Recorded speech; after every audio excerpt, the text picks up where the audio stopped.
শীর্ষ সংবাদে যেমনটা জানছিলাম, দেশের স্বাধীনতা ও সার্বভৌমত্বের প্রশ্নে অন্তর্বর্তী সরকারের পাশে থাকার অঙ্গীকার ব্যক্ত করেছেন বিএনপি, জামাতসহ প্রায় সব রাজনৈতিক দলের নেতারা। এ সময় কোনো উস্কানির ফাঁদে পা না দিতে জনগণকে সজাগ থাকার আহ্বানও জানান রাজনৈতিক দলগুলো। আর আইন উপদেষ্টা ডক্টর আসিফ নজরুল হুঁশিয়ারি দিয়ে বলেছেন, অভ্যন্তরীণ ইস্যুতে ভারতের নাক গলানো সহ্য করা হবে না। নতজানু পররাষ্ট্রনীতি নয়, আত্মমর্যাদা সম্পন্ন রাষ্ট্র হিসাবে ভারতের মিথ্যাচারের মোকাবেলা করা হবে বলেও জানান তিনি। মিজান আহমেদের প্রতিবেদন। ঘড়ির কাঁটায় বিকেল 4:06। রাজধানীর ফরেন সার্ভিস একাডেমিতে প্রবেশ করে প্রধান উপদেষ্টা ডক্টর মোহাম্মদ ইউনূসের গাড়ি বহর। রাজনৈতিক দলগুলোর সঙ্গে সংলাপে যমুনার বদলে যখন ফরেন সার্ভিস একাডেমি, তখন স্পষ্টতই বোঝা যায় এই আলোচনার রয়েছে বৈশ্বিক প্রেক্ষাপট। সাম্প্রতিক সময়ে দেশব্যাপী অস্থিরতা আর ভারত ইস্যুকে সামনে নিয়ে আবারও রাজনৈতিক দলগুলোর সঙ্গে সংলাপে বসেন প্রধান উপদেষ্টা। এবারের এজেন্ডা জাতীয় ঐক্য। সংলাপে অংশ নিতে বিএনপি, জামায়াত সহ প্রায় 20টি রাজনৈতিক দলের শীর্ষ নেতারা আসেন ফরেন সার্ভিস একাডেমিতে।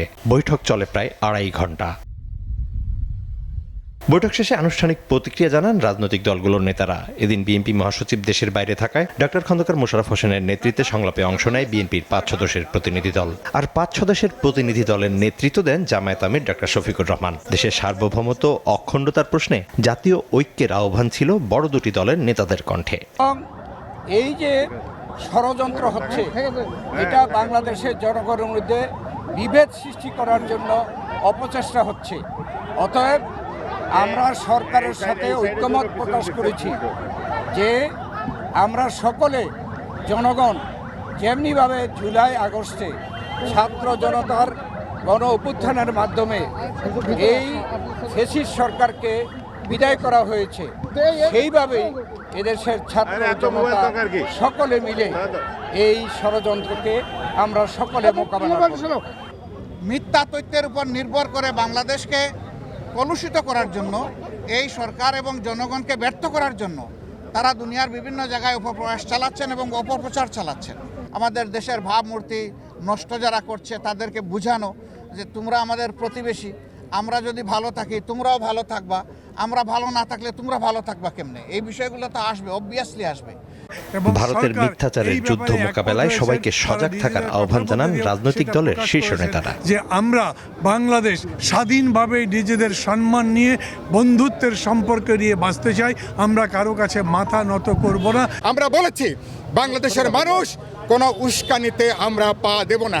সেই জায়গা থেকে জাতীয় ঐক্যকে আমরা রক্ষা করব। বাংলাদেশের স্বাধীনতার প্রশ্নে, সার্বভৌমত্বের প্রশ্নে এবং জাতীয় স্বার্থের প্রশ্নে আমরা সবাই আপনাদের পিছনে আছি। অসত্যের যুদ্ধ চলছে, আমরা বলেছি সত্য দিয়ে আমাদেরকে এই যুদ্ধ মোকাবেলা করতে হবে। ভারতের এই আগ্রাসী মনোভাবের বিরুদ্ধে বাংলাদেশকে আন্তর্জাতিক অঙ্গনে নিজেদের মিত্রদেরকে নিয়ে নিজেদের অবস্থানকে শক্তিশালী করার জন্য আমরা মতামত দিয়েছি এবং পরামর্শ দিয়েছি। বৈঠকের বিষয়ে আইন উপদেষ্টা ডক্টর আসিফ নজরুল জানান, ভারতের সাথে হওয়া চুক্তিগুলো প্রকাশের আহ্বান জানিয়েছে রাজনৈতিক দলগুলো। ভারতের সাথে বাংলাদেশের যত চুক্তি হয়েছে গত 15 বছরের ফ্যাসিস্ট শাসন আমলে, সেটা প্রকাশ করার দাবি করা হয়েছে এবং একই সাথে সাথে রামপাল সহ বাংলাদেশের জন্য ক্ষতিকর যে সমস্ত চুক্তি আছে সেগুলি বাতিল করার দাবি করা হয়েছে।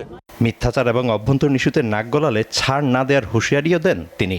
মত পথ আদর্শের ভিন্নতা থাকবে, আমাদের রাজনীতি ভিন্নতা থাকবে, অবস্থান ভিন্নতা থাকবে, কিন্তু দেশ সার্বভৌমত্ব এবং অস্তিত্বের প্রশ্নে আমরা সবাই এক, সবচেয়ে উপরে দেশ, এবং এটার থেকে আমরা কখনো বিচ্যুত হব না। বাংলাদেশকে দুর্বল, শক্তিহীন, নতজানু ভাবার কোনো রকম অবকাশ নাই। একই ইস্যুতে বৃহস্পতিবার ধর্মীয় নেতাদের সঙ্গে বৈঠক করবেন প্রধান উপদেষ্টা doctor Mohammad Yunus. Mizan Ahmed, SA TV, Dhaka.